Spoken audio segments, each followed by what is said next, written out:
mga kapatid, sa mga nagsahang araw, tila patuloy tayong nalalagsin at naloloko sa pamamagitan ng mga mali-maling naratibo. Nasabi ko ito sapagkat sa takbo ng pangyayari, tila ang mga pinagbibintangan, yung mga lumalabas sa mainstream media ay bawang mga pipitsugin laban. Patuloy na pinagtatakpan ng Administrasyong Marcos yung kanilang katiwalian. Pagbibintang na itinutuon lamang doon sa mga kontratista, sa mga opisyales ng DPWH na sinasabi nilang mga dahilan ng pagkakaroon ng flood control anomaly.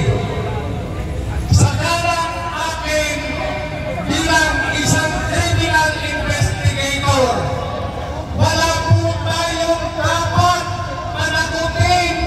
Unang-una, si Ferdinand Bongbong Marcos Jr. Kasama na President, Speaker ng House of Representatives at kanilang mga kasabwat. Bakit?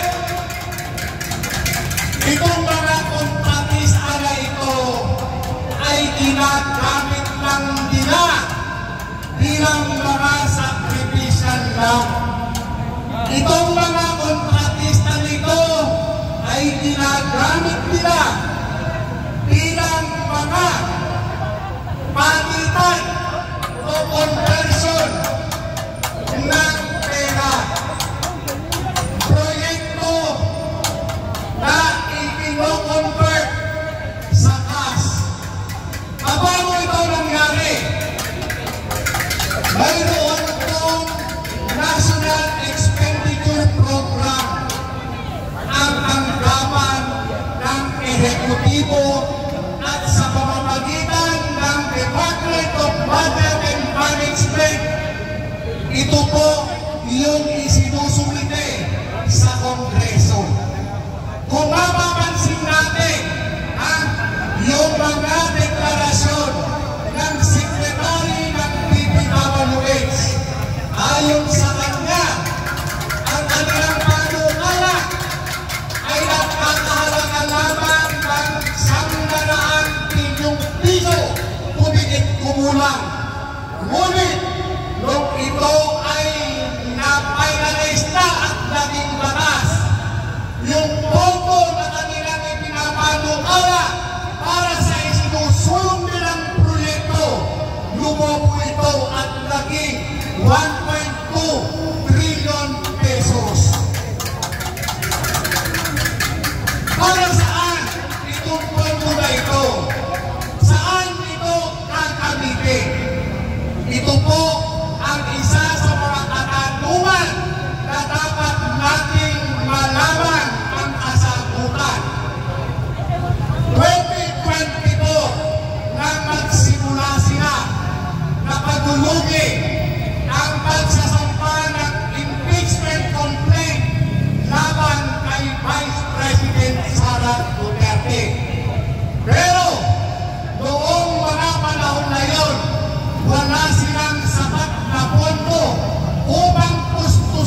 Ibabalik natin sa kanila ang lahat ng kamalasan. Hahampunin natin sila sa kanilang mga kinunakot. At yan po ang laman ng SORA ni Bongbong Marcos.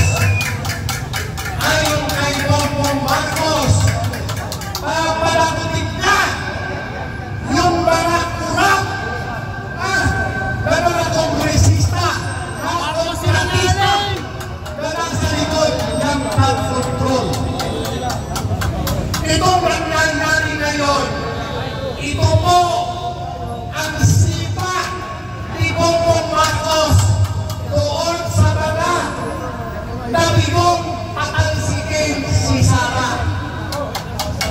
Ginagantihan niya ang Kongreso, ang mga kontratista sapagkat nagkamali ang Kongreso sa pagpapile ng apat na impeachment complaint kung kaya natintaan ito sa pagbabasura at pagdideklarang unconstitutional yung articles of impeachment na isinampa sa Senado.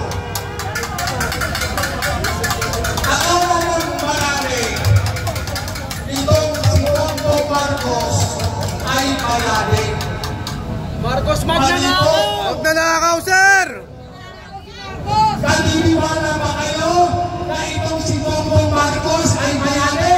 Magnanakaw! Si Marcos ay bangag!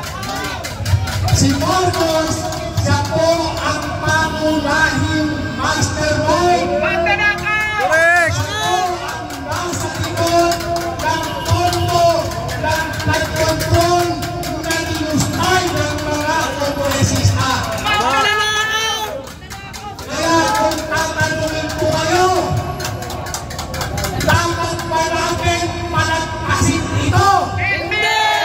Patalsikin si Marcos! Palagpasin ba natin itong si Marcos, itong si Romualdez, itong si Santino? Panagutin!